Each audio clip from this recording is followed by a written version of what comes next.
முதலமைச்சர் விஜய் தலைமையில் IAS, IPS, IFS அதிகாரிகளின் உயர்மட்ட மாநாடு தலைமைச் செயலகத்தில் இன்று தொடங்குகிறது. கூடுதல் தகவல்களுடன் எமது செய்தியாளர் மணிகண்டன் இணைந்துள்ளார். வணக்கம் மணிகண்டன், இந்த மாநாட்டில் என்னென்ன முக்கிய விவகாரங்கள் குறித்து ஆலோசனை நடத்தவிருக்கிறார் முதல்வர் விஜய்? அதே போல என்னென்ன மாதிரியான உத்தரவுகள், அறிவுறுத்தல்கள் எல்லாம் வழங்கப்படவிருக்கு என்பது தொடர்பான கூடுதல் தகவல்களை பதிவு பண்ணுங்க.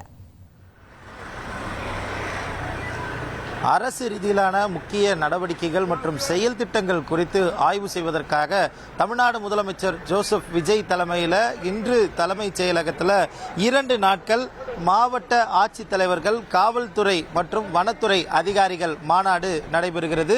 முக்கிய ஆட்சித்தலைவர்கள், DGP, COP உள்ளிட்ட முக்கிய காவல்துறை அதிகாரிகள் தற்போது இந்த மாநாட்டிற்கு வந்து கொண்டிருக்கக்கூடிய நேரலை காட்சிகளை நமது ஒளிப்பதிவாளர் லூகாஸ் மற்றும் மனோவா நேரலையில் கொடுத்து கொண்டிருக்கின்றனர். முக்கியமாக இந்த 2 நாட்கள் மாநாட்டை பொறுத்தவரையில் கிட்டத்தட்ட 28 திட்டங்கள் குறித்து விரிவாக 28 துறைகளில் செயல் திட்டங்கள் மற்றும் வெற்றி தமிழகம் தொலைநோக்கு ஆவணத்தின் அடிப்படையில் மாவட்டங்களில் செயல்படுத்த வேண்டிய திட்டங்கள் குறித்து முதலமைச்சர் ஆய்வு நடத்துகிறார். அனைத்து துறை அமைச்சர்களும் இந்த ஆய்வுக் கூட்டத்தில் கலந்து கொள்வதற்கு அழைப்பு விடுக்கப்பட்டிருக்கிறது. அனைவரும் கலந்து கொள்ள வேண்டும் என அறிவுறுத்தலும் கொடுக்கப்பட்டிருக்கிறது.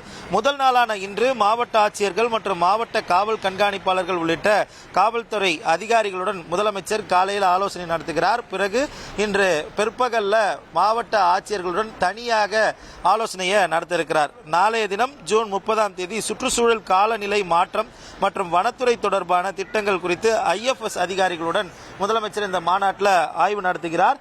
இன்று காலை சட்டம் ஒழுங்கு, பெண்கள் மற்றும் குழந்தைகள் பாதுகாப்பு, பொது சுகாதாரம், போதையில்லா தமிழ்நாடு திட்டம் உள்ளிட்ட விவகாரங்கள் குறித்து ஆய்வு செய்யக்கூடிய தமிழ்நாடு முதலமைச்சர் நாளை பசுமை தமிழ்நாடு திட்டம், வனப்பகுதிகளில் சாலை மேம்பாடு, வன உரிமை சட்டத்தை முழுமையாக அமல்படுத்துவது, மனித விலங்கு மோதல்களை தடுப்பது உள்ளிட்ட விவகாரங்கள் குறித்து விரிவாக ஆலோசனை நடத்துகிறார்.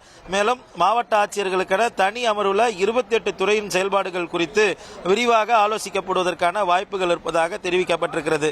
சிறு குறு மற்றும் நடுத்தர தொழில் வளர்ச்சிக்கான கடன் வழங்கல், நகராட்சி நிர்வாகத்தில் குடிநீர், கூவம், அடையாறு நதிநீர் சீரமைப்பு, திடக்கழிவு மேலாண்மை, தமிழ் வளர்ச்சி துறையில் நிர்வாகத்தில் தமிழ் பயன்பாடு, சுற்றுலாத்துறையில் சுற்றுலாத்தல மேம்பாடு மற்றும் தமிழர் பண்பாடு ஊக்குவித்தல் என பல்வேறு விஷயங்கள் குறித்து மாவட்ட வாரியான செயல்திறன் திட்டங்களில் முன்னேற்றம் அளிப்பது குறித்த பல்வேறு முக்கியமான அம்சங்கள் இந்த மாநாட்டில் முதலமைச்சர் தலைமையில் ஆய்வுக்கு எடுத்துக்கொள்ளப்படுகிறது. 2 நாட்கள் இந்த மாநாடு தலைமைச் செயலகத்தில் இருக்கக்கூடிய நாமக்கல் கவிஞர் மாளிகையின் 10வது அரங்கில் இருக்கக்கூடிய கான்ஃபரன்ஸ் ஹாலில் நடைபெறுகிறது.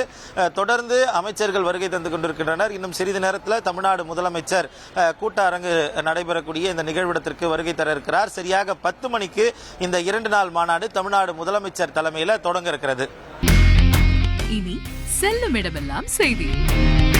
தந்தை டிவியின் வாட்ஸ்அப் சேனலை ஃபாலோ பண்ணினா செல்ல இருக்கும் இடமெல்லாம் செய்தி.